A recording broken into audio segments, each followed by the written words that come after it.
The country we live in is a land of wonders. Diversity is the very essence of this incredible India. Our country has a rich treasure of distinct identities of its various regions, which adds an element of beauty to it. Every single part of the country has something or the other to offer for our gratification and enlightenment. Dear children, today I'm here with an explanation of a part of the text from your textbook, First Flight, which is entitled Glimpses of India. This lesson is a pen portrait of the diverse land that our country is. Well, the chapter is divided into 3 segments, with each segment shedding a light on a unique aspect of 3 different regions of India. To begin with, the text which I am taking up for discussion today centers on a state on the southwestern coast of India.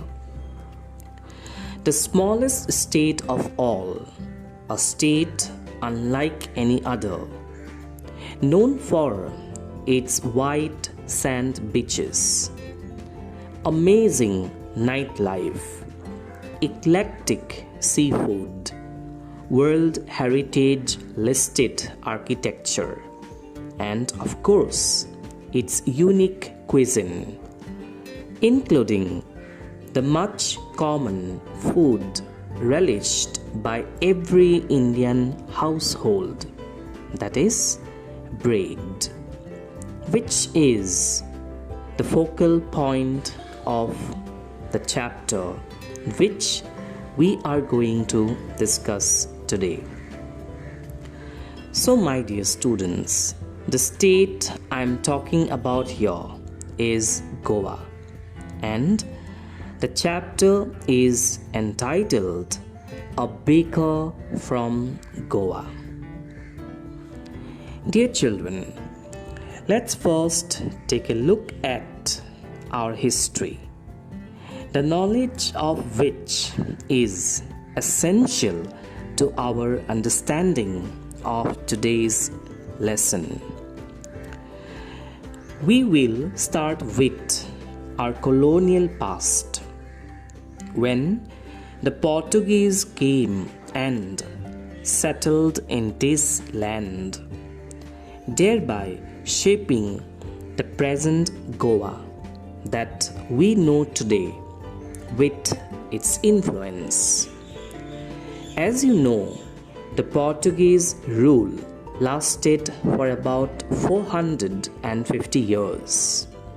Then, on 19th December 1961, Goa was freed from Portuguese rule, which is more than 4 centuries after it was colonized. No wonder that the Portuguese rule greatly influenced Goa's culture, cuisine, and its architecture as well. So children, let me tell you that today's lesson is a pen portrait or a description of Goanese bakers. It's a beautiful sketch of a long-standing tradition of baking, which has a unique charm of its own. Now let us stop for a moment and ask ourselves a question. Why should we read the text about the bread makers or bakers from Goa? Is the prime objective of reading this particular lesson only to make us, that is, the readers, culturally aware or enlightened? Well, children, at the very core of the text is the theme of nostalgia, which is, in fact, the fundamental idea that runs across the text.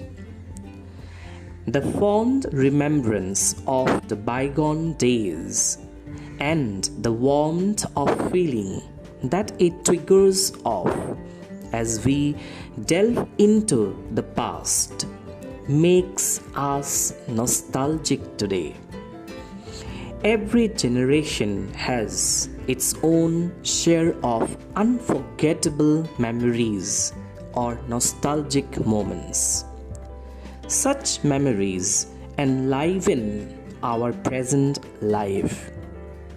And every time we bring to our mind those moments of the past, a sense of inexplicable delight overwhelms us. Needless to say, getting to know about our history is a rewarding experience by all means. Well, we remember our culture and traditions with all changes that take place over a period of time, the old paving the way for the new. As we step forward in our journey, there are many things we lose on the way, and what remains with us is only a little gift of memory to be preserved forever. The lesson A Baker from Goa preserves one such memory of the traditional bakers of Goa, who shaped the rich cuisine of Goa with its unique style and craft, a tradition which is now on the verge of becoming obsolete in this present-day world, abundant with all the ready-made stuff and endless processed food, which have certainly replaced the age-old distinct delicacies which once had a glorious past of their own. Well, children, in Portugal, bread is a ritual.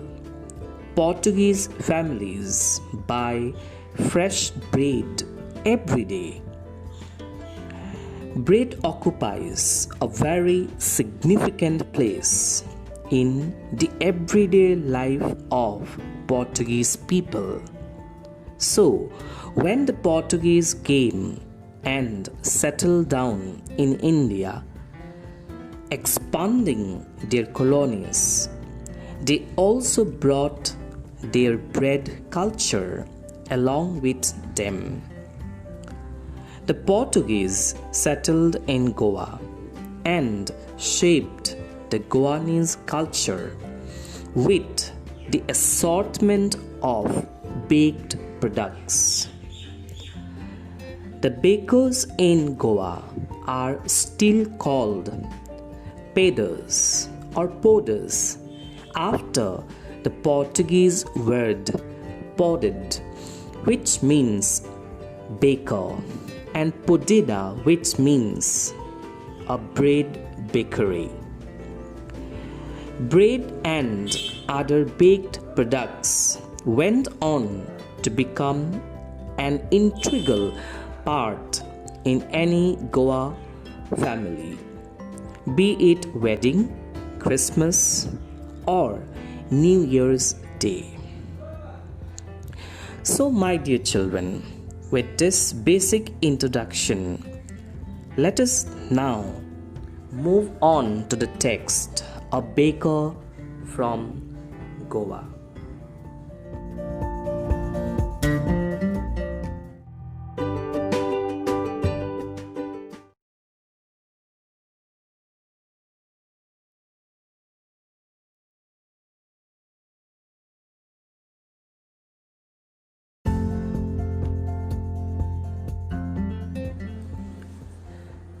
The story A Baker from Goa takes us back to the time when the Portuguese ruled Goa. They were immensely known for their breads. The narrator often finds his elders recollecting those good old days and telling them that the famous breads date back to the time when the Portuguese ruled over Goa. They ponder over the past and tell them that though the Portuguese had left Goa, but the bakers of bread still exist. If not the original ones, their legacy is being continued by their sons. The bakers are still being referred to as bakers. Everything about baking is still the same, ranging from those who mold the bread loaves to the furnitures which have survived the ravages of time. The sound of their arrival and the thud of the bamboo stick can still be heard, just like the bygone days.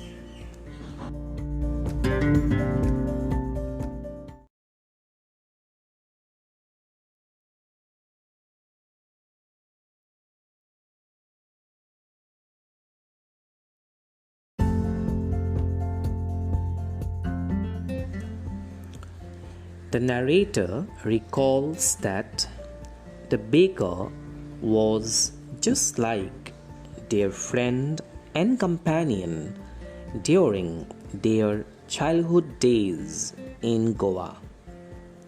The baker used to visit twice a day, once while he was on the round to sell his loaves, and the other time while returning back with his empty basket. Having sold all the loaves, it was the sound of his bamboo stick that woke the children up. The children were so excited to meet him and choose from the bread bangles or kankon he made especially for them. While the bangles were for children, loaves were for the adults that were generally collected by the maid servant of the household.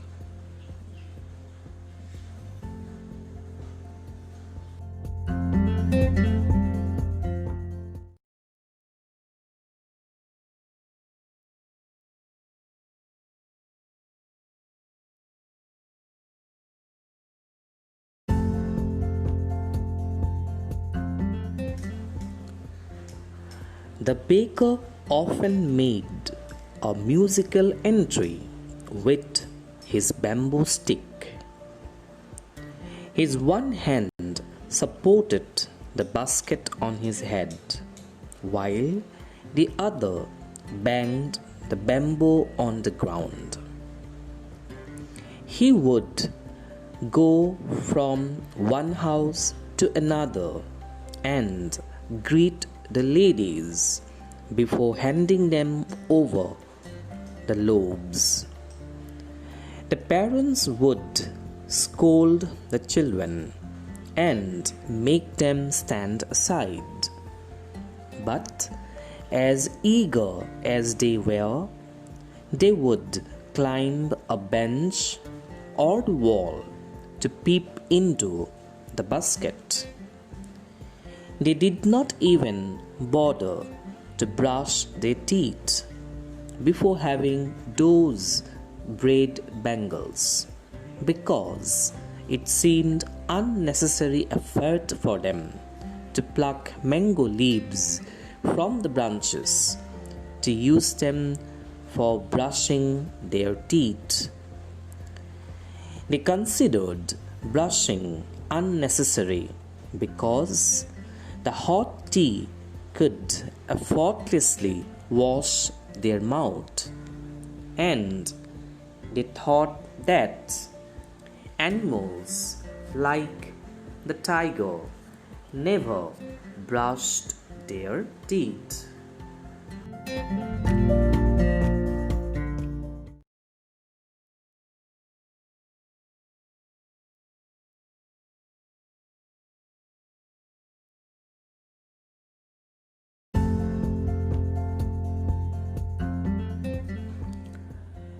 Bread is an important part of the Goan culture, and it is evident from its presence at every important occasion, from sweetbreads at marriages to sandwiches at engagement parties, and cakes and coconut cookies at Christmas, as well as other occasions, makes the presence of a baker in every village very essential.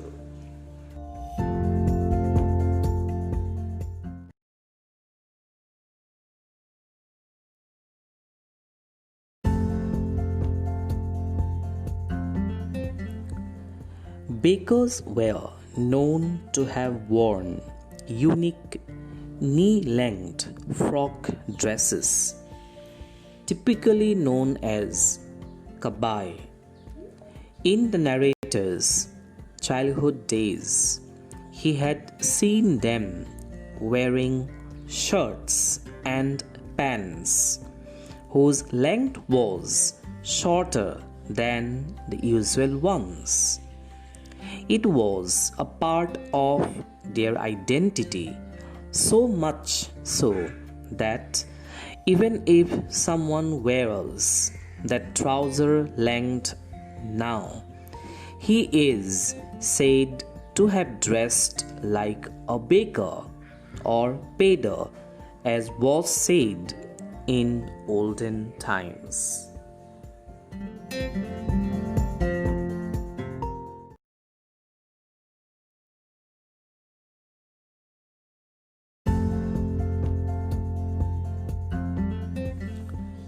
The baker had a way of making monthly record of bills on a wall using a pencil and then collecting the money at the end of the month. Baking has always been a profitable profession. The baker's family and workers have always been happy and joyous. The baker was usually fat, which was proof enough that he had a lot to eat, and hence this was an evidence of his richness. Even to this day, someone with a well-built body is compared to a baker.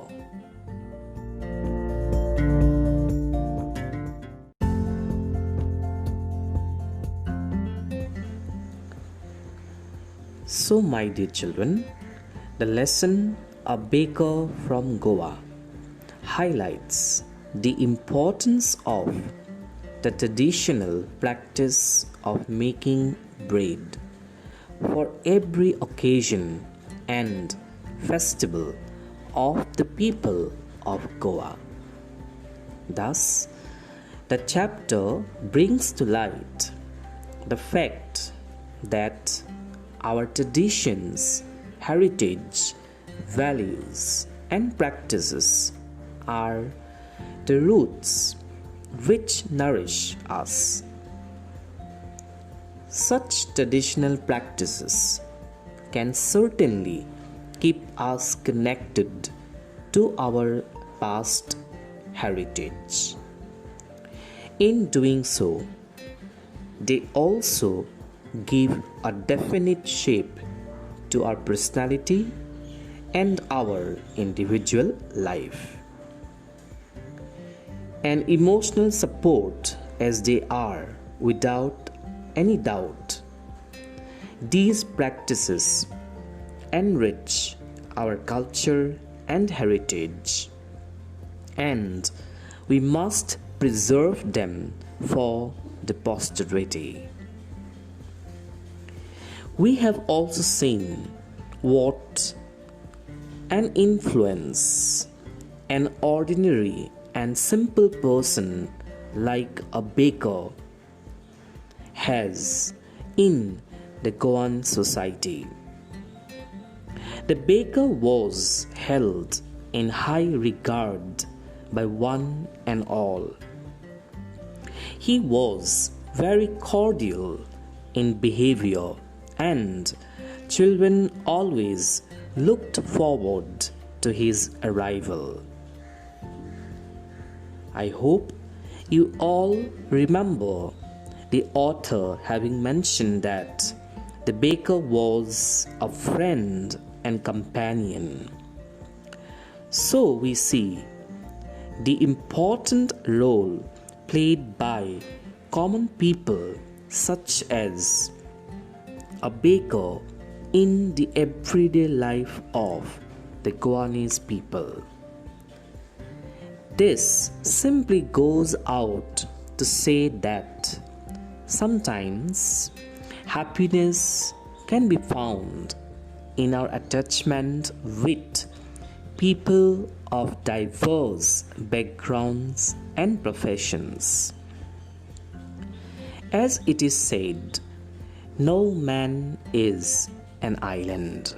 So, it is our deep connection with such people that enliven our existence. And so, we must treat all such people with great respect. I think therein lies the warmth of our character and the essence of humanity. Thank you.